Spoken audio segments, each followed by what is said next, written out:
One more thing about this State Department stuff. This is church night. This is from Elaine. Elaine writes, I was listening to Al Jazeera and IBN, which is India's equivalent of CNN, this past weekend. Elaine writes, the West, quote, quote, has been in Africa for decades, overseeing the gas, oil, copper, diamonds, and, wait for it, uranium mines, according to a leader of one of the Islamic groups that was on both channels. Islamists and Africans in general are waking up. They're tired of the U.S. government's pushing leaders on them. They give away all their resources while using the people as their slave labor. They are very tired of our Christian so-called missionaries trying to steal their souls, quote, quote. I remember this interview because this guy wasn't a so-called Islamist extremist. He's an activist from his African country, Malloy, and is sick and tired of the West's imperialism, just like millions of others in the world. Can you blame him? His countrymen are living in grass huts, making pennies a day, working as slaves in their own country for the U.S., for the West. And when you listen to what we, Israel, and our European allies have done to these people for so long, it's amazing they have the courage to stand up to us. And it makes me sick. Elaine. Yeah, that in response to what we were talking about, the African Command that was put together by Cheney and Rumsfeld during the reign of error of the Bush crime family. From Bruce in California, Bruce writes, I'm reading Narrative of the Life of Frederick Douglass, a truly amazing work by a man who learned to read and write by himself. I found this quote and thought you might appreciate it on church night. Quote, this is Frederick Douglass. I assert most unhesitatingly that the religion of the South is a mere covering for the most horrid crimes, a justifier for the most appalling barbarity, a sanctifier of the most hateful frauds, and a dark shelter under which the darkest, foulest, grossest, and most infernal deeds of slaveholders find the strongest protection. Were I to be again reduced to the chains of slavery, next to that enslavement, I should regard being the slave of a religious master the greatest calamity that could befall me. For of all slaveholders with whom I have ever met, religious slaveholders are the worst. I have ever found them the meanest and basest, the most cruel and cowardly of all others. End quote. And Bruce adds, while slavery is no longer the issue, some things never change. Religion is still everywhere. Religion is still everything that Frederick Douglass said it was. Yes, of course. But you see, you know, the Bible, at least the Old Testament, I guess, maybe the New, justifies slavery and admonishes the slaves to respect their masters. Of course, that didn't work so well for the Israelites who wanted out of Egypt. Oh, well, never mind. Paul Broun, who is from a part of the Georgia congressional delegation, what an ass, what a total jerk. Our military affairs correspondent, Sharon, sent this to me. It's from Think Progress. For more than 4 years, a never-ending parade of conservatives have sought to label President Obama a socialist hell-bent on destroying the very fabric of America. But Representative Paul Broun, Republican of Georgia, has managed to take the rhetoric a step further. This Tea Party congressman was asked by a reporter from the Atlanta Journal-Constitution yesterday if he felt compelled to move his party further to the right, to which Mr. Brown responded by accusing President Obama of defending a non-existent Soviet constitution. This is what this half-witted jackass said. Quote, I think my role is to uphold, support, and defend our Constitution.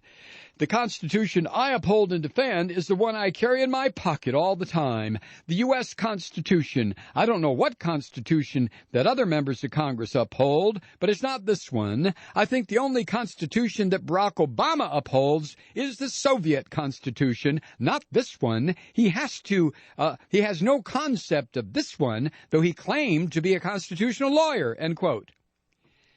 Of course, the last Soviet constitution was ratified in 1977, and it disappeared along with the Soviet Union before Obama even graduated from law school.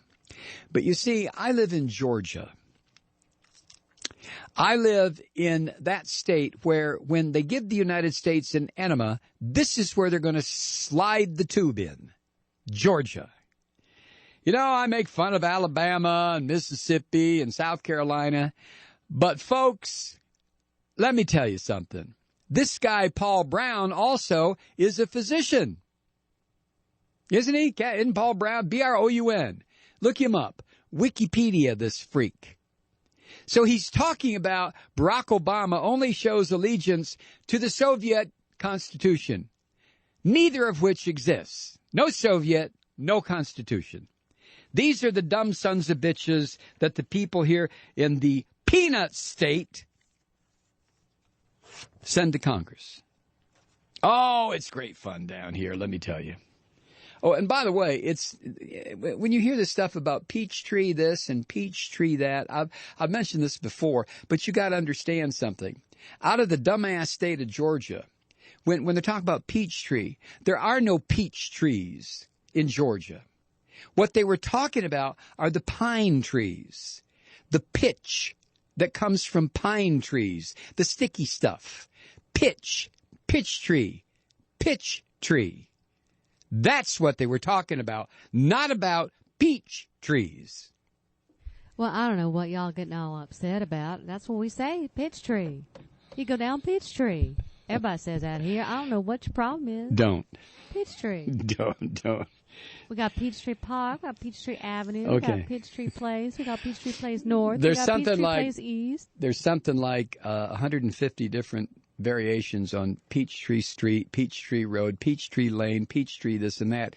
And the crazed reality is there are no peach trees here. You know where the peaches come from? South Carolina.